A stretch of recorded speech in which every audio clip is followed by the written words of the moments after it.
मुख्यमंत्री डॉक्टर मोहन यादव ने उज्जैन में आईटी पार्क का भूमि पूजन किया। यह आईटी पार्क 46 करोड़ रुपयों की लागत से 2 साल में बनकर तैयार होगा। इसमें 30 आईटी कंपनियां आएंगी और करीब 2000 लोगों को रोजगार मिलेगा। मुख्यमंत्री डॉक्टर मोहन यादव ने कहा कि मध्य प्रदेश में आईटी सेक्टर के लिए अनुकूल माहौल है। प्रदेश में 300 से ज्यादा इंजीनियरिंग कॉलेज हैं और हर साल 50,000 युवा इंजीनियरिंग करते हैं। उनके भविष्य के लिए आईटी को प्रोत्साहित करना समय की मांग है। उन्होंने कहा कि उज्जैन में यह पहला चरण है और 3 महीने बाद अगला चरण होगा। मध्य प्रदेश सरकार ने आईटी के क्षेत्र में आकर्षक पॉलिसी बनाई है, जिससे उज्जैन में निवेश के नए अवसर पैदा होंगे। इस अवसर पर राज्यसभा सदस्य संत उमेश नाथ महाराज, प्रभारी मंत्री गौतम टेटवाल, विधायक सतीश मालवी, निगम अध्यक्ष कलावती यादव और जन प्रतिनिधि मौजूद रहे। आईटी पार्क के निर्माण से उज्जैन में आर्थिक ग्रोथ को बढ़ावा मिलेगा और युवाओं को रोजगार के अवसर प्राप्त होंगे।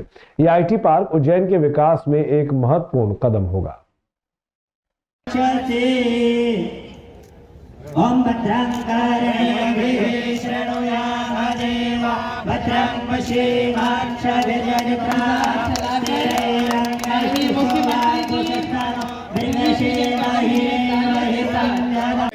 पर्व के माध्यम से हम 15 दिन तक लगातार अलग अलग सेक्टर के सरकार के 1 साल की उपलब्धि के साथ साथ नवाचार करते हुए नए कामों का भूमि पूजन, लोकार्पण, ऐसे कई सिलसिले को जारी रख रहे हैं। आज उज्जैन में आईटी पार्क का भूमि पूजन किया गया। इसके पहले चेतना खेल मेले के लिए रतलाम से मैं लौट करके आया हूं। उम्मीद कर रहे हैं कि जिस प्रकार से आईटी के सेक्टर में मध्य प्रदेश का जो एक माहौल बना है, पूरे देश के अंदर आईटी बड़ी संभावना का क्षेत्र है। जब 300 से ज़्यादा इंजीनियरिंग कॉलेज हमारे पास है, 50,000 से ज़्यादा युवा हर साल हमारे आईटी से निकलते हैं। ऐसे में इनके भविष्य के लिए आईटी को प्रोत्साहन देना ये समय की मांग भी है और मध्य प्रदेश की सबसे आकर्षक पॉलिसी आईटी की बनी है, जिसमें पर्याप्त रूप से लोग निवेश करके इस सेक्टर से अपने बिजनेस को भी बढ़ाते हैं और यहाँ बड़े पैमाने पर रोजगार के अवसर भी उपलब्ध कराते हैं। मेरी अपनी ओर से आईटी पार्क के इस भूमि पूजन के साथ जब मैंने बताया कि 1,23,000 की बनी वाली बिल्डिंग की सारी बुकिंग हो गई, तो अगले चरण की दृष्टि से भी हमने कहा है कि अगला चरण भी 3 माह बाद नया प्रारंभ किया जाएगा, ताकि यहाँ जिस प्रकार की भी डिमांड है, प्रत्येक युवा को जिसको भविष्य में रोज़गार चाहिए उसको अपने नज़दीक में, इसीलिए हमने इंदौर, उज्जैन, भोपाल, ग्वालियर, जबलपुर, रीवा प्रत्येक स्थान पर आईटी को प्रोत्साहन देते हुए आईटी पार्क बनाने का निर्णय किया है। मुझे संतोष है कि इसका समाज में सकारात्मक और अच्छा प्रतिसाद मिल रहा है। ईसाई समाज ने क्रिसमस के अवसर पर एक जुलूस निकाला, जिसमें कैथोलिक चर्च और मसीही चर्च के समाजजन सम्मिलित रूप से शामिल हुए। जुलूस का नेतृत्व बिशप सेबेस्टियन वडक्केल ने किया। जुलूस में सांता की ड्रेस पहने बच्चों ने प्रभु यीशु के जन्म पर खुशियां जाहिर करते हुए नृत्य किया। समाज के महिला पुरुषों ने सर पर सांता की टोपी लगाई हुई थी। बग्गी में सवार प्रभु यीशु को गोद में लेकर माता मरियम और यीशु के पिता यूसुफ शामिल हुए। बिशप सेबेस्टियन वडक्केल ने बताया कि प्रभु यीशु मसीह ने दुनिया का उद्धार किया है और पापियों को पापों से माफी दी है। एकता के साथ इस रैली में समाजजन शामिल होते हैं। इस खुशी में यह क्रिसमस कैरोल निकाला जाता है। उन्होंने बताया कि 24 दिसंबर रात 12 बजे प्रभु यीशु का जन्मोत्सव मनेगा। 25 दिसंबर को आम जनता के लिए चर्च दिन भर खुला रहेगा। शाम को ईसाई समाज के युवक युवती और बच्चे सांस्कृतिक कार्यक्रम पेश करेंगे। देवास रोड स्थित चर्च के पल्ली पुरोहित फादर केसिंजर ने बताया कि दिसंबर माह की शुरुआत के साथ ही ईसाई समाज में क्रिसमस पर्व को लेकर विभिन्न कार्यक्रम आयोजित किए जा रहे हैं। इसी क्रम में रविवार सुबह पवित्र बलिदान कैथोलिक चर्च और मसीही चर्च में हुआ। इसके बाद देवास रोड स्थित दोनों चर्चों में सुबह कैरोल गीत गाते हुए संयुक्त रूप से चल समारोह निकाला गया। इस जुलूस में ईसाई समाज के लोगों ने बढ़ चढ़ कर हिस्सा लिया और क्रिसमस की शुभकामनाएं दी। ये जुलूस शहर के विभिन्न मार्गों से होकर गुजरा, जिसमें लोगों ने क्रिसमस के अवसर पर अपनी खुशी का, उत्साह का इजहार किया।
देखिए, हमारे प्रभु ईसा मसीह जो हमारे मुक्तिदाता और प्रभु ईश्वर है, वो ईश्वर का जन्मोत्सव धूमधाम से हम मना रहे हैं। आज 22 तारीख को सिटी करोल है, मतलब है हमारे क्रिस्ती समाज के जितने भी लोग हैं, मसीह मंदिर चर्च के लोग भी हमारे साथ शामिल होकर अच्छे से कलरफुल जैसे सिटी करोल संपन्न हो रहा है। जैसे 22 और 24 रात को 11:30 बजे हमारे पूजनीय बिशप साहब जी के द्वारा विशेष प्रार्थनाएं होगी। हमारे ईसा मसीह के जन्म की प्रार्थनाएं शुरू होंगी और पवित्र बलिदान भी संपन्न होंगी। और 25 तारीख को जैसे शाम को 5:30 बजे सांस्कृतिक कार्यक्रम हमारे कैथेड्रल चर्च के बगल में जो मंच है वहाँ संपन्न होगा। हम एक्सपेक्ट करते हैं कुछ 1000 लोगों को जो ये सांस्कृतिक कार्यक्रम में भाग लेंगे और बाल ईसा मसीह को मिलने के लिए, उनका दर्शन के लिए आ जाएंगे।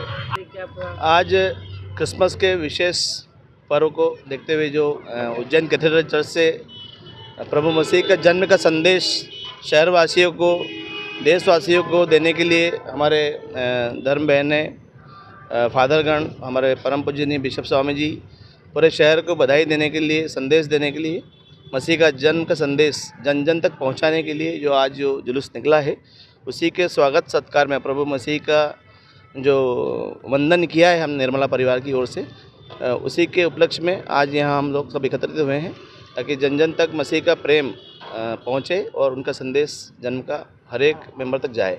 मुख्यमंत्री डॉक्टर मोहन यादव शनिवार को इंदौर और स्थित अंजुश्री होटल में आयोजित यंग एंटरप्रेन्योर समिट 2024 में शामिल हुए। इस दौरान मालवा सहित पूरे मध्य प्रदेश से आए युवा बिजनेसमैन से मिले। मुख्यमंत्री डॉक्टर यादव ने कार्यक्रम में युवा उद्यमियों को संबोधित करते हुए कहा कि भारत युवा उद्यमियों के परिश्रम से विश्व के पटल पर एक अलग पहचान बना रहा है। विश्व में हमारे देश में सबसे अधिक युवा शक्ति है। युवाओं के हाथों में आने वाले समय की बागडोर है। हमारे देश के युवाओं के भविष्य की तरफ बढ़ते हुए कदम देश को विकास के पथ पर तेज गति से आगे ले जा रहे हैं। स्वरोजगार को बढ़ावा देने के लिए सरकार के द्वारा निरंतर प्रयास किए जा रहे हैं। निवेश और स्टार्टअप को सरकार के द्वारा लगातार प्रोत्साहन देकर मदद की जा रही है। हम विश्व की 5वीं बड़ी अर्थव्यवस्था हैं और तीसरी बड़ी अर्थव्यवस्था की ओर बढ़ रहे हैं। मुख्यमंत्री डॉक्टर यादव ने विभिन्न उद्यमियों के द्वारा लगाए गए स्टॉल का अवलोकन किया। इस अवसर पर जिले के प्रभारी मंत्री गौतम टेटवाल, विधायक सतीश मालवीय, महापौर मुकेश टेटवाल, नगर निगम सभापति कलावती यादव, विवेक जोशी, प्रमुख सचिव राघवेंद्र सिंह, चंद्रमौली शुक्ला, आयोजक दिलीप परियाणी, आकाश माहेश्वरी, हर्ष गुप्ता सहित पूरे देश से आए उद्योगपति आदि उपस्थित थे। युवाओं के स्टार्टअप्स को समर्थन देने के लिए हमारी सरकार लगातार काम कर रही है और इसे वर्तमान के युग में कितनी जगह रास्ते निकल रहे हैं, कौन सा क्षेत्र छूट रहा है। प्रत्येक क्षेत्र में आज के समय में हमारे अपनी युवा उद्यमिता के आधार पर भारत ने अपनी अलग पहचान बनाई है और इसी के कारण से कहाँ हमारी अर्थव्यवस्था की बीतों दशकों में कौन सी स्थिति थी, लेकिन 2014 के बाद 11वीं अर्थव्यवस्था से आगे बढ़ते हुए हम आज की स्थिति में 5वीं अर्थव्यवस्था में आए। और हमने पीछे किनको किया है, इंग्लैंड को जो 250 साल तक हमारे पे राज करते रहे हैं, लेकिन हमारी क्षमता योग्यता के बलबूते पर हमने अगर उनको पीछे छोड़ा है तो भविष्य की तरफ पुनः लक्ष्य तय किया है। तो यंग एंटरप्रेन्योर फोरम द्वारा आयोजित यंग एंटरप्रेन्योर समिट 2024 का आज ये तीसरा सीज़न आज यहाँ आयोजन 2 दिवसीय किया जा रहा है। फोरम का हमेशा से उद्देश्य रहा है कि उद्यम को बढ़ावा दिया जाए, उद्यमिता को बढ़ावा दिया जाए। जो हमारे नए एंटरप्रेन्योर्स हैं, जो किसी भी क्षेत्र में कुछ करना चाहते हैं, उन्हें किस तरह से हम जो एंटरप्रेन्योर एस्टेब्लिश हो चुके हैं वो किस प्रकार से मदद कर सकते हैं, इस उद्देश्य से ये आयोजन किया जाता है। और हमारा जैसा मैंने बताया तीसरा आयोजन है, तो इस बार हमें लगभग 1200 से अधिक रजिस्ट्रेशन प्राप्त हुए हैं, जो कि पिछली 2 समिट से दुगुने हैं। तो इस प्रकार ये आयोजन हो रहा है। देखिए, मैं सबसे पहले आप लोगों की जानकारी में देना चाहूँगा कि यंग एंटरप्रेन्योर्स फोरम उज्जैन के तत्वावधान में एक वार्षिक हमने इवेंट चालू किया था, यंग एंटरप्रेन्योर्स समिट, जिसका पहला संस्करण हुआ था श्री गंगा होटल में, जिसमें 120 लोग थे, जिसमें हमने सब लोगों को अपने अपने मित्र परिचितों को फ़ोन कर करके बुलाया था। दूसरा इवेंट हुआ, उसमें हमने रजिस्ट्रेशन से इवेंट रखा था, वो फुल कैपेसिटी में रहा, जिसमें 350 लोग थे। उसका भी प्रारूप 1 दिवसीय और छोटा था। ये 2 दिवसीय कार्यक्रम है, जिसमें 1500 पेड रजिस्ट्रेशन हुए हैं और ये कार्यक्रम के 2 दिन पहले हमको रजिस्ट्रेशन बंद करना पड़ेगा। तो एक उन्माद दिखा है व्यापार के जगत के तरफ आगे बढ़ने का सभी लोगों को के अंदर पूरे उज्जैन में आसपास संभाग में हमने इसकी पिचिंग भी मंदसौर, नीमच, शाजापुर, देवास संभाग के और हिस्सों में भी की थी। सब जगह से रजिस्ट्रेशन है। बहुत ही व्यापक माहौल है, बहुत ही व्यापक दृष्टिकोण के साथ सब लोगों ने यहाँ अटेंड किया है। और ऐसा जानने में आता है कि जो हम 20 साल पहले सुनते थे कि श्री सिंथेटिक्स बंद हो गई, विनोद विमल मिल बंद हो गई, अब जो हम सुन रहे हैं अमूल आ गई, पेप्सिको आ गई, ऐसी खबरें और रोज़ दिन ब दिन आती रहेगी। संगठन में अपने कर्तव्यों को ठीक ढंग से निभाने और अपना तन मन धन अर्पण कर ही संगठन को आगे बढ़ाया जा सकता है। संगठन में श्रद्धा, सबूरी और परस्पर विश्वास रखकर ही मिलकर चला जा सकता है। धारा या प्रवाह के विपरीत चलने वाले इतिहास नहीं बनाते। ये विचार national organisation of insurance officers की राष्ट्रीय समिति की 2 दिनी बैठक के क्षेत्रीय समिति के अधिवेशन के उद्घाटन सत्र में भाजपा के राष्ट्रीय राजनेता और नॉइनो के संरक्षक सुनील देवधर ने मुख्य अतिथि के रूप में संबोधित करते हुए व्यक्त किए। विशेष अतिथि प्रकाश चित्रोड़ा ने कहा कि संगठन राष्ट्रीय संस्कारों से उत्प्रोत है और सिद्धांतों और विचारों पर अडिग रहने वाला संगठन है। उन्होंने उम्मीद जताई कि अभिकर्ताओं की समस्याओं को हल करने में भी नॉइनो सहयोग करेगा। नॉइनो के राष्ट्रीय अध्यक्ष गणेश कामत ने अपने अध्यक्षीय उद्बोधन में कहा कि सबको मिलकर अपने संगठन के बारे में न केवल सोचना होगा बल्कि आगे बढ़कर सहयोग भी करना होगा। अपनी जगह पर यदि हम डटे रहे तो सारे कार्य हो सकते हैं। नॉइनो के राष्ट्रीय महासचिव वाई एन मूर्ति ने कहा कि आज प्रथम श्रेणी अधिकारियों की स्थिति बेहतर हुई है और संगठनात्मक गतिविधियों में सम्मिलित होकर और बेहतर किया जा सकता है। स्वागत भाषण क्षेत्रीय समिति के अध्यक्ष डॉक्टर हरीश कुमार सिंह ने दिया। संगठनात्मक विवरण क्षेत्रीय महासचिव एस विनोद सहित विभिन्न मंडलों के सचिव ने प्रस्तुत किया। अधिवेशन का शुभारंभ दीप आलोकन, श्रमिक गीत और भारतीय मजदूर संघ के संस्थापक दत्तोपंत ठेंगड़ी के चित्र पर माल्यार्पण कर अतिथियों ने किया। अतिथि स्वागत सर्वश्री S Vinod, Vivek Verma, Subhash Pathak, Shailesh Lele, Gajanan Bhagat, OP Dagar, M S Thakur, Ashutosh Odhekar, Madhuri Bhagwat, Nita Khandelwal आदि ने किया। अधिवेशन में राष्ट्रीय उपाध्यक्ष ब्रह्मेश हरडीगर, नीता प्रभावलकर, सरोज कुरुणकर, श्रीकांत ठोंबरे, अजय कुरूप, एस आर नेमा, विवेक शर्मा, एस विनोद, राजेश दुबे, यशवंत सोलंकी, राहुल भटनागर, मनोज सोनी, परशुराम मिश्र, राजेश दांगी सहित मध्य क्षेत्र के प्रतिनिधि उपस्थित रहे। संचालन विवेक वर्मा और आभार राकेश शुक्ल ने व्यक्त किया। जो कार्रवाई हम करते हैं चाहे वो शाखा स्तर पर की जाए या मंडल स्तर पर की जाए उसमें भी नहीं। अब ये प्रति सत्र प्रारंभ करने जा रहे हैं अपने कंप्लेन का। We are having the aim of giving a good working atmosphere for class of officers. 77 को एजेंसी ली थी और मैं 75-76 से एजेंसी के लिए प्रयास करते हुए सारे टेक्निकल डेवलपमेंट ऑफिसर का मुझे चक्कर काटता था, कोई मुझे एजेंसी नहीं देता। और आखिरकार मुझे LIC ऑफिस जाके काउंटर पे मैं खड़ा हुआ, मैंने कहा मुझे बताओ एजेंसी कौन देता है, कैसे देता है। तो मैंने शुक्ला जी बैठे थे, उनने उठा करके मुझे दिया, बोले पीछे पहले शाह साहब। अब शाह साहब से एजेंसी ले ली और शाह साहब भी अपनी विचारधारा की थी, पर हमने होमवर्क क्या है शुरू में कम निकाले थे 10 साल। महाकाल की नगरी उज्जैन में अखिल भारतीय कार्यकारी समिति की बैठक का आयोजन किया गया है 21 और 22 दिसंबर को। इसमें हमारे जो भारतीय जनता पार्टी के राष्ट्रीय नेता हैं श्री सुनील देवधर जी मुख्य अतिथि होंगे, जो हमारे संरक्षक भी हैं। नॉइनो जो नेशनल ऑर्गेनाइजेशन इंश्योरेंस ऑफिसर्स जो यूनियन है, LIC के ऑफिसर्स की बेहतरी के लिए उनके कार्यस्थल में क्या क्या और ज़्यादा बढ़ोतरी की जाए और LIC को राष्ट्र हित में कैसे आगे बढ़ाया जाए, ताकि LIC का ये योगदान है राष्ट्र के उसमें बढ़ोतरी में, उसमें बढ़ाया जाए। इस अवसर पर श्री प्रकाश चित्रोड़ा जी मुख्य अतिथि थे कि जोनल कॉन्फ्रेंस में उन्होंने ही हमारे साथ अपने अनुभव शेयर किए। उन्होंने MDRT रहे हैं LIC के वो, और कैसे LIC को आगे बढ़ाना है उन्होंने भी हमें अपने अनुभव शेयर किए ताकि हम उस अनुभव का लाभ ले सकें। आपका नाम? मैं एस विनोद, क्षेत्रीय सचिव नॉइनो मध्य क्षेत्र। नॉइनो का जो अखिल भारतीय संगठन है उसके 2 दिन की वर्किंग कमेटी की बैठक यहाँ होटल आश्रय में हो रही है। 21 और 22 दिसंबर की ये 2 दिन की बैठक रहेगी। इसमें पहले दिन जो हमारी मध्य क्षेत्रीय समिति है उसका सम्मेलन भी हो रहा है और इसमें 7 मंडल के इंदौर, भोपाल, ग्वालियर, जबलपुर, शहडोल, सतना, जबलपुर के पदाधिकारी यहाँ पर आए हुए हैं। और हमारा सौभाग्य है कि इस बैठक के शुभारंभ में नॉइनो के जो अखिल भारतीय अध्यक्ष हैं श्री गणेश कामत जी वो यहाँ पधारे हैं। हमारे जो अखिल भारतीय महासचिव हैं श्री वायन मूर्ति जी वो यहाँ पधारे हैं।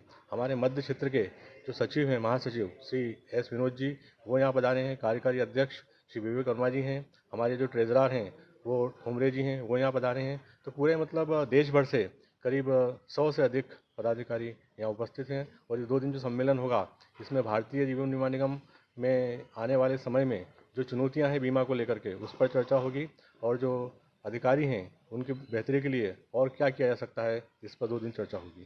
सर आजकल बहुत सारी और भी संस्थाएं हो गई जैसे कि बीमा वगैरह करती है, तो किस प्रकार से भी आजकल भारतीय बीमा को सामना करना पड़ता है उनको कठिनाइयों को? देखिए, भारतीय जीवन बीमा निगम जो है वो 1956 से कार्यरत है और आज भी देश की अग्रणी संस्था है। और जहाँ तक भारतीय जीवन बीमा निगम का सवाल है, जनता में इसका अपार विश्वास है और हमारा जो आज भी मार्केट शेयर है वो बाकी कंपनियों से बहुत बेहतर है। आपका नाम? मैं डॉक्टर हरीश कुमार सिंह नॉइनो का क्षेत्रीय अध्यक्ष हूँ। सिख धर्म के 10वें गुरु श्री गुरु गोविंद सिंह जी ने अपने चारों साहबजादों एवं माता गुजरी को देश और हिंदू धर्म की रक्षा के लिए अर्पित कर दिया। शहीदी पर्व पर 2 दिवसीय कार्यक्रम का आयोजन गुरुद्वारा साहिब माता गुजरी में किया गया। इस अवसर पर अरदास की गई और लंगर का आयोजन किया गया। गुरुद्वारा सिंह सभा अध्यक्ष दलजीत सिंह अरोड़ा एवं ज्ञानी चरण सिंह गिल ने जानकारी देते हुए बताया कि कार्यक्रम में मुख्य अतिथि के रूप में नगर निगम सभापति कलावती यादव उपस्थित हुई, जिन्होंने गुरुद्वारे में मत्था टेका। इस दौरान गुरुद्वारा प्रबंधक कमेटी द्वारा सरोपा डालकर उनका स्वागत किया गया। माता गुजरी जैसी अमर शहीद दुनिया भर के इतिहास में कहीं भी नजर नहीं आती है, जो अपना सारा खानदान यानी पति, पुत्र, पौते, भाई और नाती देश धर्म के लिए कुर्बान कर दे। समाज के प्रमुख पदाधिकारी सरदार रणजीत सिंह मोंगा ने कहा कि इतिहास में अद्वितीय है माता गुजरी, जिन्होंने अपने पति श्री तेग बहादुर जी को धर्म रक्षा के लिए हिम्मत एवं दिलेरी के साथ कश्मीर के पंडितों की पुकार सुन धर्म रक्षा के लिए शहीदी देने के लिए भेजने की हिम्मत दिखाई। वो विश्व इतिहास में अद्वितीय है, जब रणभूमि में शहीदी के लिए भेजा था। सिख बलिदानों का इतिहास जीवन के दुर्लभ पावन उत्सवों का इतिहास है, जहां शीश देने का अवसर मिला तो अपने पुण्य का फल और जीवन को जीत लेने का पल माना जाता है। अपने शीश ऐसे वार दिए जैसे वे इसीलिए बने थे। इस मौके पर समाज के प्रमुख पदाधिकारी सरदार रणजीत सिंह मोंगा, अवतार सिंह अरोड़ा, सुरजीत सिंह सचदेवा, अवतार सिंह जुनेजा, सरदार गोविंद सिंह गिल, जोगेंद्र सिंह अरोड़ा आदि समाज के लोग बड़ी संख्या में उपस्थित रहे। क्योंकि तैयारी करके कोई चीज सुनाई वाला आनंद वखरा ते वो किसी फिल्म दे विच गाया होया ते चलो ये भी इतिहास ही है, गल्लां ही ने, कोई ऐसी गल नहीं, लेकिन ये उसी बाणी नहीं कर सकते। वाहिगुरू जी की फतेह। सूरा सो पहचानिए जो लरे दीन के हेत, पुरजा पुरजा कट मरे कबू न छाड़े खेत। आज बहुत ही इतिहासक दिन है। गुरु गोबिंद सिंह महाराज जी दे वड्डे साहिबजादे जिनका आज शहीदी दिहाड़ा गुरुद्वारा माता गुजरी साहिब जी गीता कॉलोनी में बहुत ही श्रद्धा और उत्साह से उज्जैन की सिख संगत बड़े प्रेम सद्भाव से हर साल की तरह लगातार यह 53वां शहीदी समागम आज आयोजित हो रहा है। बड़े प्रेम श्रद्धा से सारी संगत उनकी शहादत को नतमस्तक हो रही है और उनकी इस लाशानी शहादत को सिख समाज कभी भी भुला नहीं सकता है। उन्होंने देश कौम की रक्षा के लिए जंग लड़ते हुए शहीदी को प्राप्त किया और जो संदेश हमें दिया है मानवता की रक्षा के लिए, उसका हम सभी को पालन करना चाहिए। उनको कोट कोट नमन प्रणाम है। वाहिगुरु जी का खालसा, वाहिगुरु जी की फतेह। आज यहाँ गुरुद्वारा माता गुजरी गीता कॉलोनी उज्जैन में उन शहीदों के याद में कार्यक्रम किया गया जा रहा है जिनको जिंदा दीवार में चुन दिया था और ठंडे बुर्ज में माता गुजरी कौर का शहीद हुए थे। ऐसे गुरुपुत्र और गुरु माता का शहीदी पर्व गुरुद्वारा माता गुजरी गुरुद्वारा मनाया जा रहा है। और यहाँ पर पूरे उज्जैन और गीता कॉलोनी के सर्व साथ संगत सभी धर्मों के संगत यहाँ आकर नतमस्तक हो रही है और सभी के सहयोग से कार्यक्रम होता है और हमेशा हर वर्ष कार्यक्रम यहाँ किया जाता है। और विशेष तौर पर यहाँ हमारे वार्ड की जो पार्षद है निगम अध्यक्ष बहन कलावती जी यादव, जो कि मुख्यमंत्री जी की बहन भी है, वो इस गुरुद्वारे की सुरक्षा के यहाँ पूरे और हमेशा सहयोग करते रहते हैं और हमेशा अभी गुरुद्वारे में भी बैठ के कीर्तन सुन रहे हैं। इसी बहन के लिए भी हम और दुआ करेंगे कि उनको तो चढ़ती कला बख्शिश हो। यहाँ उज्जैन की सभी संगत की ओर से मैं सबका अभिनंदन करता जाता हूँ। और ये शहीदी पर्व मनाया जा रहा है। इस शहीदी पर्व पर एक विशेष तौर पर गुरु महाराज का हुक्म था कि इन पुत्रन के शीश पर वार दिए सुत चार मुआ तक की आवाज़ जीवत कई हजार। ये हजारों की संख्या में यहाँ सिख संगत है, सभी इस सनातन के धर्म की रक्षा के लिए शहीद हुए थे। उनको नमन कर रहे हैं। वाहिगुरु जी का खालसा, वाहिगुरु जी की फतेह। अग्रवाल युवक युवती परिचय सम्मेलन में सैकड़ों युवक युवतियों ने दिया परिचय, कई रिश्ते तय हुए। श्री अग्रवाल बायोडेटा बैंक उज्जैन द्वारा इस बार छठा अखिल भारतीय अग्रवाल युवक युवती परिचय सम्मेलन का आयोजन किया गया, जिसमें समाज के सैकड़ों परिवार ने अपने बेटी और बेटे के रिश्ते तय करने के अपना रजिस्ट्रेशन करवाया। श्री अग्रवाल बायोडेटा बैंक उज्जैन के अध्यक्ष शैलेंद्र मित्तल और सचिव रवि प्रकाश बंसल ने बताया कि अखिल भारतीय बायोडेटा बैंक का छठा वर्ष था। यह आयोजन 2 वर्ष में किया जाता है। इस बार 2 दिवसीय युवक युवती परिचय सम्मेलन का आयोजन 21 और 22 दिसंबर को इंदौर रोड स्थित Mittal hotel and resort Nanakheda पर किया गया, जिसमें देश भर से हजारों की संख्या में शामिल हुए। परिचय सम्मेलन में 700 एंट्री आई थी। युवक युवतियों ने मंच पर आकर अपना परिचय दिया। उन्होंने बताया कि इस परिचय सम्मेलन के माध्यम से 5 से 6 माह में 200 से 250 संबंध तय होते हैं। इस आयोजन का मुख्य उद्देश्य सभी समाजजनों को एक साथ एक मंच पर लाना है। इसमें किसी प्रकार का कोई भेदभाव नहीं होता है। समाज का कोई भी व्यक्ति अमीर या गरीब सब एक साथ मिलकर शामिल होते हैं। यही हमारी सबसे बड़ी ताकत है। सम्मेलन स्थल पर परिचय पुस्तिका सशुल्क उपलब्ध कराई गई।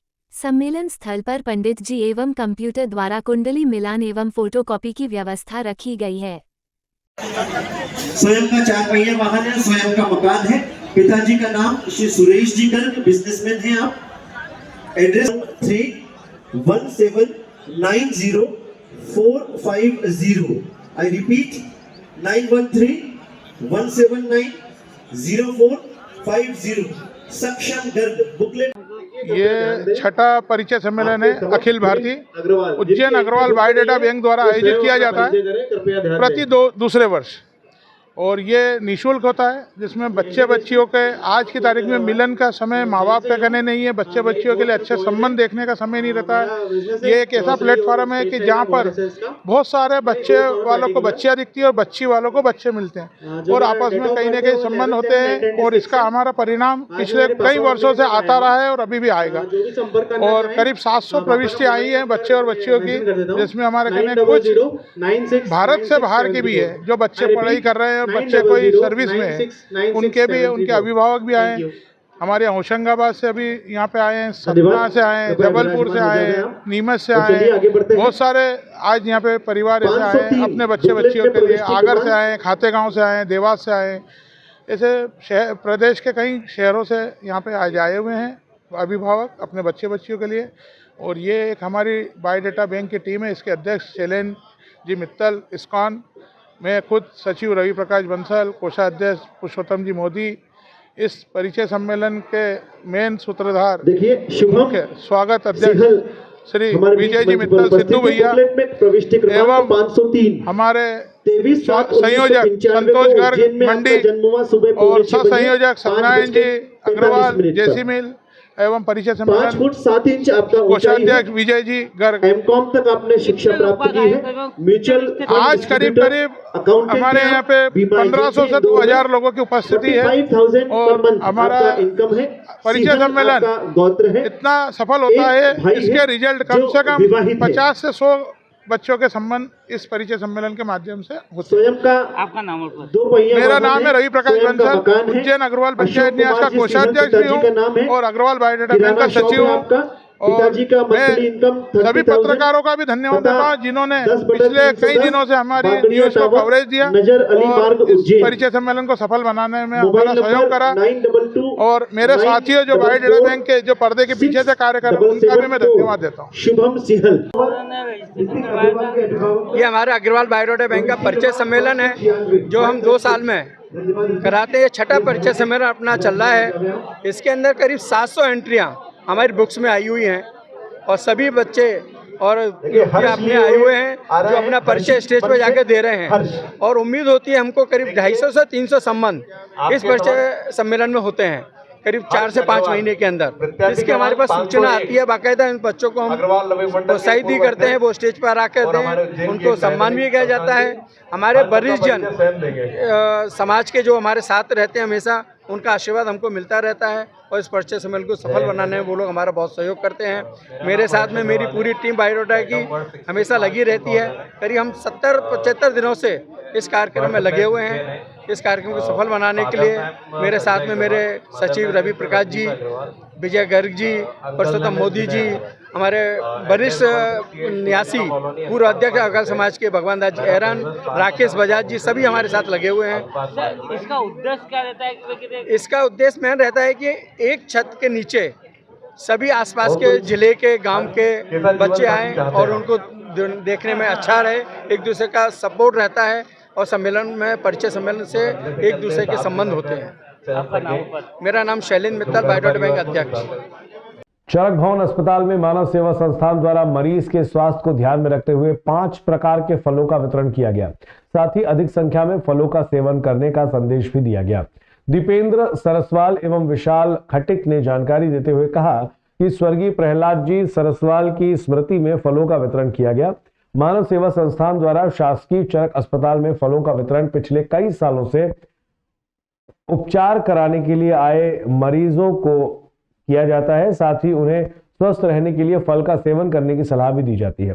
संस्था के सदस्य ने शहर वासियों से भी अपने जन्मदिन या किसी भी प्रकार का सेलिब्रेशन अस्पताल में मरीजों को फल वितरित करके मनाने की बात कही। इस दौरान मानव सेवा संस्था के सदस्य मौजूद रहे जिन्होंने 5 प्रकार के फलों का वितरण पूरे चरक भवन एवं कुष्ठ बस्तियों में जाकर किया। समय समय पर यह संस्था फलों का वितरण करके स्वस्थ जीवन जीने का संदेश देती है। इस मौके पर दीपेंद्र सरसवाल, विकास साई, विशाल खटिक, विक्की साहू, संजय जी, धालपुर, कुरुश्वा सरसवाल, नयन सरसवाल, सतीश व्यास, मुबारक खान, अनिल शर्मा, बैरागी, मोहम्मद भाई, जतिन खव आदि लोग उपस्थित थे।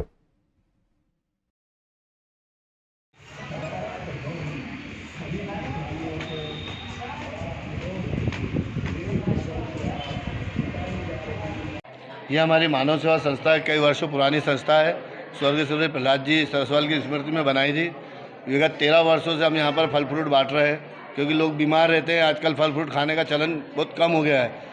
लोग क्या कि फल फ्रूट नहीं खाते हैं, नाना प्रकार की चीज़ें खाते हैं। तो एक संदेश देना चाहते हैं कि लोग फ्रूट खाएँ, फल खाएँ और स्वस्थ रहें। चरक भवन में, पूरे चरक भवन में ही फल वितरित किया है और उसके बाद कुष्ठ बस्ती में भी जाकर फल वितरण करेंगे। केला है, किन्नू है, सेमफल है, चीकू है, बनाना है, ऐसे 5 प्रकार के फल है। समाज के हर व्यक्ति से ये संदेश देना चाहता हूँ कि आपकी खुशी हो या आपके पिताजी की पुण्यतिथि हो तो फालतू पैसा खर्चा ना करके गरीब मरीजों को सेवा करें और उनको फल वितरण करें।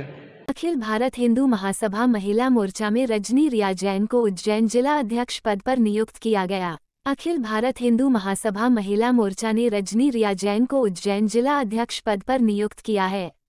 ये नियुक्ति राष्ट्रीय महासचिव देवेंद्र पांडे, राष्ट्रीय संगठन मंत्री राकेश तिवारी, प्रदेश अध्यक्ष रोहित दुबे और अन्य पदाधिकारियों की सहमति से की गई है।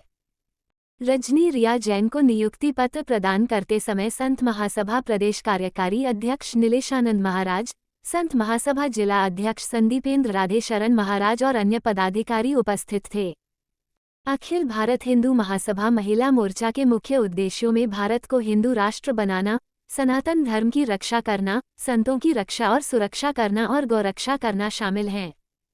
रजनी रिया जैन को नियुक्ति पत्र प्रदान करते समय कहा गया कि हमें आशा है कि आप सच्ची निष्ठा और ईमानदारी से अपने दायित्व का निर्वाह करेगी और संगठन के प्रति समर्पित और निष्ठावान कार्यकर्ता के रूप में अपना तन, मन और धन से पद पर जवाबदारी के साथ निर्वहन करेगी।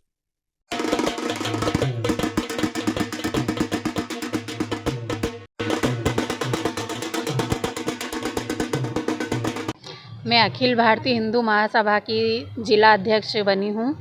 आज उसकी शपथ ली है कि इसको मैं पूरे कर्तव्य और ईमानदारी से और सक्रियता से पूरे अपनी पद का निर्वाह करूँगी। आज अखिल भारत हिंदू महासभा के माध्यम से इनको महिला मोर्चा का जिला उज्जैन महिला मोर्चा अध्यक्ष बनाया गया है और हम आशा करते हैं कि ये अपने निष्ठापूर्वक संगठन में कार्य करेंगे। हमारा लक्ष्य जो है राष्ट्र सेवा, सनातन सेवा, संत सेवा और गौ रक्षा सेवा के ही माध्यम से हम ये सारा कार्य कर रहे हैं और अभी दीदी को हमने जिला अध्यक्ष के पद पर नियुक्त किया गया है और इनको पूरा भार उज्जैन का दिया है और इन्होंने हमको आश्वासन दिया है कि भाई जितने भी उज्जैन में 54 वार्ड हैं उन वार्डों में सभी हम अपने अध्यक्ष नियुक्त करेंगे, वार्ड अध्यक्ष। आपका नाम? संत महासभा प्रदेश कार्यकारी अध्यक्ष नीलेशानंद, उज्जैन।